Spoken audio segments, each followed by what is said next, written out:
చెప్పండమ్మా, మీరేం చెప్తారు?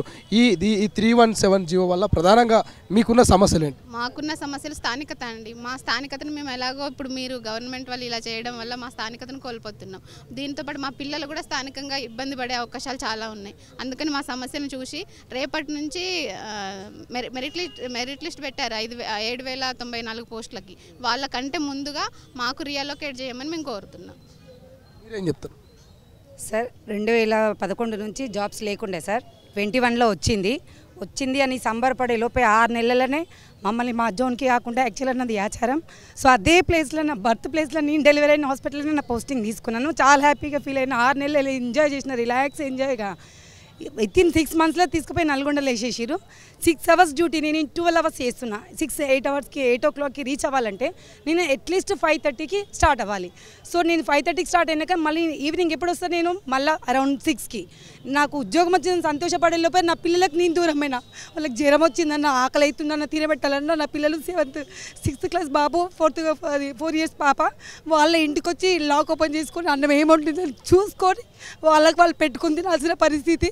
పాపకు జ్వరం వస్తే బాబు చూడాలి, బాబుకు జ్వరం వస్తే పాప చూడాలి. ఈ ఉద్యోగం వచ్చిందని సంతోషపడే లోపు ఇదంతా అన్యాయం కళ్ళ ముందు జరిగిపోయింది సార్. ఇది జరిగి కంటిన్యూ కాబట్టి 2 years అవుతుంది.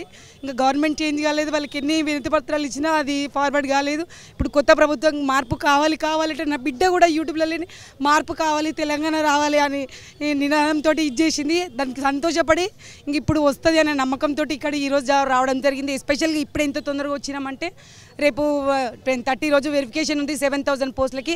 వాళ్ళందరూ కూడా చాలా సంతోషం. 7,000 సిస్టర్స్ మనకు అపాయింట్ అవుతారంటే అందరు ఆరోగ్యాలు బాగుండాలి. దానికోసమే మేము చేస్తున్నాం. కానీ మా పిల్లలు, మా అమ్మ నాన్న, మా అత్త మామ, మాది అనేది ఏ రోజు ఎట్లా సిక్ అవుతామో అర్థమైతే లేదు. సో దాన్ని మీరు దృష్టిలో పెట్టుకొని గవర్నమెంట్, సీఎం సార్ మా ప్లేస్లకు మమ్మల్ని, మా జోన్లకు మమ్మల్ని, మా ఊరికి మమ్మల్ని దగ్గర చేయాలని సవినయంగా మా అందరి మెడికల్ స్టాఫ్ తరఫున మేము 24 hours డ్యూటీలో ఉంటాం, 3 shiftsలలో ఉంటాం. ఎప్పుడో కానీ ఇంటికి వచ్చే టైం ఉండదు. సో ఈ ధర్నాలకు అందరం రాలేము. డిస్ట్రిక్ట్ వైజ్గా ఒక్కొక్కరమే ప్రజెంట్ అయినాము. ఎక్కడ కూడా ఈ డిస్టర్బెన్స్ కూడా ఎక్కడ రాకూడదు అనేసి ఒక్కొక్కరమే అటెండ్ అయినాము. అందరి పేర్లు మా లిస్ట్లో ఉంది, మేము ఇచ్చిన మెమోరాండంలో ఉంది. దాన్ని చూసి మమ్మల్ని మాకు న్యాయం చేయాలని సవినయంగా సీఎం సార్ గారిని కోరుకుంటున్నాం. చేస్తారన్న నమ్మకం కూడా ఉంది. ప్రజల బాధలు, కష్టాలు, ఈ రైతుల గురించి చూసిన కష్టాలు అన్నీ సారు తీక్షణంగా దగ్గరకుండి పరీక్షిస్తున్నాడు. కాబట్టి మా సమస్య కూడా సార్ దృష్టికి తీసుకెళ్లాలని మీడియా మిత్రులను కూడా అందరినీ సవినయంగా వేడుకుంటున్నాను.